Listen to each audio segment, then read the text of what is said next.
नमस्कार. मी विश्वास उडकी. मॅक्स महाराष्ट्राच्या या कार्यक्रमामध्ये युवक आणि विद्यार्थी यांच्या आयुष्यातला अत्यंत महत्त्वाचा जो प्रश्न आहे तो म्हणजे स्पर्धा परीक्षांमध्ये पास होऊन चांगली नोकरी मिळवणे. या प्रश्नावरती लोकसभेमध्ये जे आत्ता आपण ते बघतो ते भयानकच आहे. राहुल गांधींनी त्या ठिकाणी 2 मिनिटाचा वेळ मागितला की मला एक स्थगन प्रस्ताव मांडायचा आहे की अध्यक्षीय भाषणाच्या वरती चर्चा सुरू होण्यापूर्वी अत्यंत महत्त्वाच्या प्रश्नावरती म्हणजे नीटची परीक्षा नीटपणे कधी घेणार, आपण त्यातला भ्रष्टाचार कधी थांबणार, विद्यार्थी आणि युवकांवरती होणारा अन्याय कधी थांबणार, याच्यावरती संसदेत नव्याने निवडून आलेल्या सदस्यांपुढे चर्चा होणं आवश्यक आहे. चर्चा यासाठी आवश्यक आहे की या शिक्षण व्यवस्थेत गेले काही वर्ष प्रचंड मोठा घोटाळा होता आणि या देशातल्या कोट्यवधी तरुणांचं आयुष्य हे टांगणीवर लागलेलं आहे. आणि म्हणून राहुल गांधींनी लीडर ऑफ द अपोजिशन हे पद घेतल्यानंतर पहिल्यांदा महत्वाची जी भूमिका घेतली, एक स्थगन प्रस्ताव मांडला. त्याला 2 मिनिटं पण वेळ दिला नाही या देशाच्या सभापतींनी.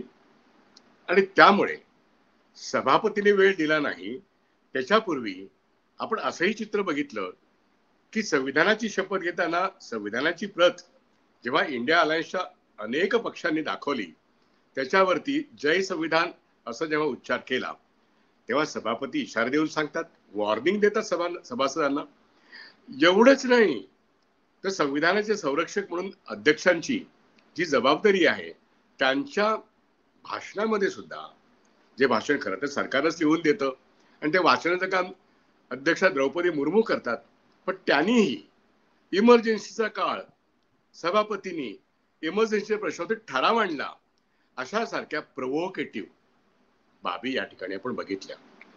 तरी सुद्धा प्रोव्होक न होता लोकांचे खरे प्रश्न, युवकांचे खरे प्रश्न म्हणजे नीट परीक्षा नीट घ्या हे सांगण्याकरता चर्चेची मागणी जेव्हा राहुल गांधींनी केली लोकसभेमध्ये लीडर ऑफ द अपोजिशन म्हणून, आणि राज्यसभेमध्ये मल्लिकार्जुन खरगेने केली, तेव्हा त्यांचे माईक बंद केले.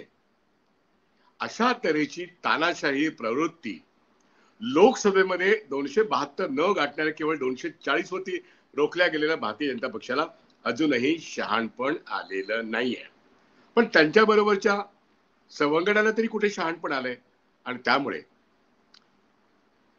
या एनडीएच्या सरकारने विरोधी पक्षांचा आवाज बंद करण्याचं, माईक पण बंद करणं, बोलू न देणं असं धोरण जेव्हा स्वीकारले, त्यातून लोकसभा आणि राज्यसभा ऍडजर्न झाली. ती सोमवारी 1 तारखेला पुन्हा 11 वाजता सुरू होईल.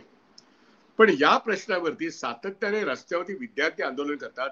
अखिलेश यादवने एक अत्यंत महत्वाचा प्रश्न मांडला की जवळजवळ 30 ते 35 लाख विद्यार्थी हे स्पर्धा परीक्षांना बसतात. त्यातली नीट ही जी परीक्षा आहे ही पास झाल्यानंतरच तुम्हाला विविध ठिकाणी सरकारमधली जी मोठी पदं आहेत त्याकरता तुम्ही पात्र ठरता. पण ही परीक्षा नीट झाली तर ना. नीट परीक्षा पास होणं म्हणजे स्पर्धा परीक्षा आहे. नीट ही साधारणपणे जे शिक्षक प्राध्यापक यांच्याकरता अपडेट होण्याकरता नीट ही आवश्यक आहे. नीट काय, नेट काय, एमपीएससी काय, सीईटी काय, ह्या सगळ्या स्पर्धा परीक्षा लाखो तरुण जेव्हा मोजक्या काही हजार पदांकरता जेव्हा परीक्षा देण्याकरता येतात तेव्हा त्यांच्या कुटुंबांचं सर्वस्व पणाला लागलं असतं. कित्येकांनी शिक्षण घेताना कर्ज घेऊन शिक्षण घेतलेलं आहे. त्यामुळे आपला मुलगा किंवा मुलगी ही परीक्षा पास होऊन चांगल्या पदांवर यावं याच्याकरता घरातले जे सगळे आई वडील आणि काही बहीण भाऊ असतील यांचं लक्ष त्या तरुण विद्यार्थिनीवर किंवा विद्यार्थ्यावरती राहतं. त्यामुळे भविष्य जे आहे देशाचं ते या तरुणांच्या हातात आहे असं जेव्हा आपण म्हणतो तेव्हा त्यांच्या स्पर्धा परीक्षा या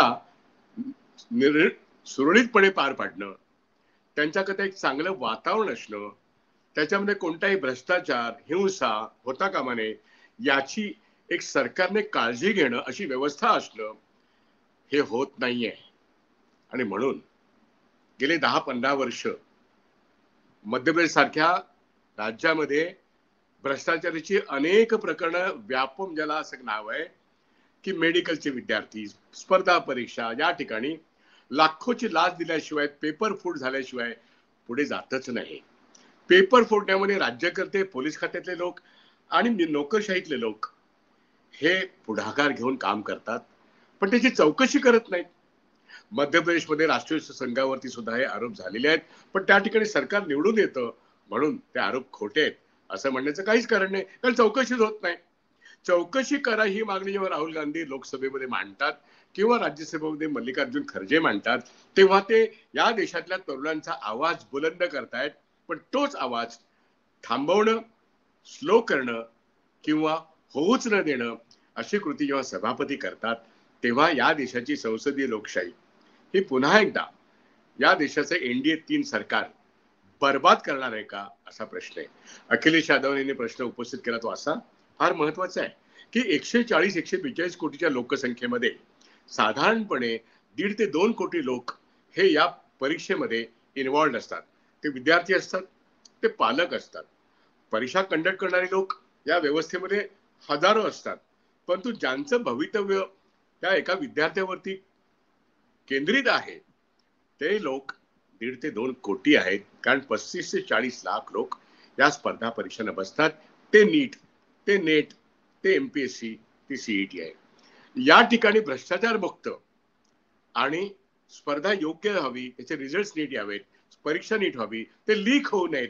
आणि लीक झालं तर ज्यांनी लीक केलं त्यांची चौकशी करून त्यांना शिक्षा होणं हे या व्यवस्थेमध्ये होत नाहीये.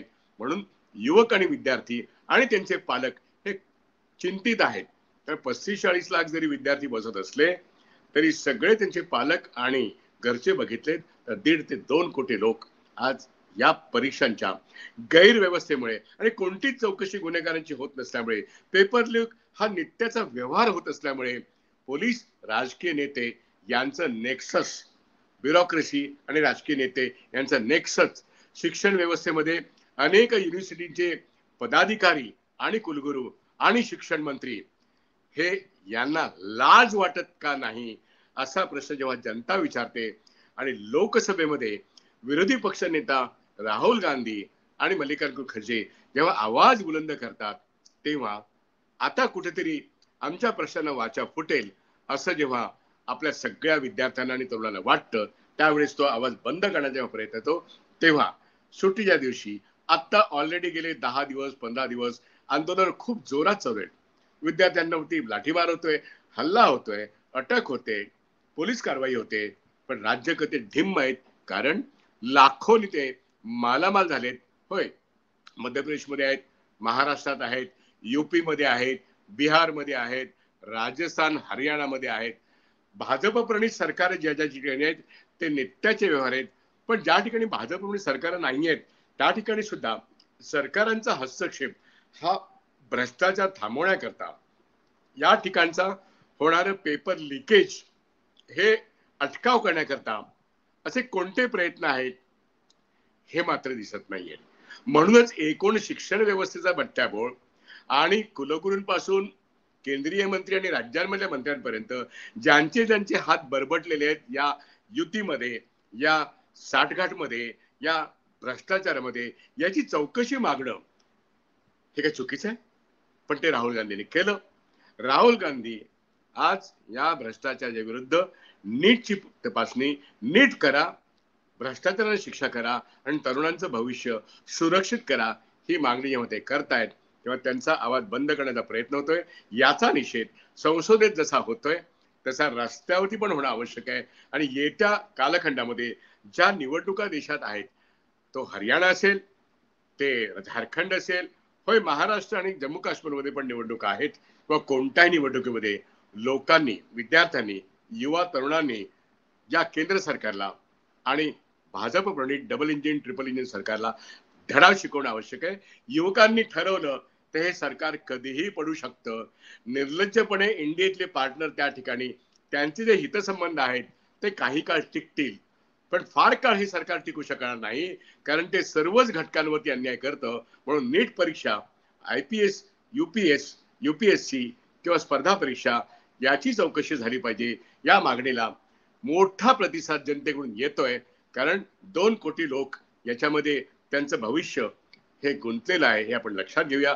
भारताचं भविष्य म्हणजे तरुण आणि त्या तरुणांमध्ये 18 वयोगटापासून 35 वयोगटापर्यंत जर 85% सुशिक्षित पदवीधर बेरोजगार आहेत तर त्याच्याविषयी आज त्यांना चांगला रोजगार मिळावा, स्पर्धा परीक्षा चांगली व्हावी याकरता लोकसभेमध्ये पहिल्या प्रथम बळकट झालेला एक विरोधी पक्ष आवाज उठवतोय. यासारखी चांगली गोष्ट नाहीये आणि म्हणून या चौकशीला जनतेचा पाठिंबा, तरुणांचा पाठिंबा असलाच पाहिजे, किंबहुना तो आहे. आणि म्हणून दादागिरी एनडीए गव्हर्नमेंटची चालणार नाही, मोदी शहांची चालणार नाही आणि अर्थात सभापतीची पण चालणार नाही.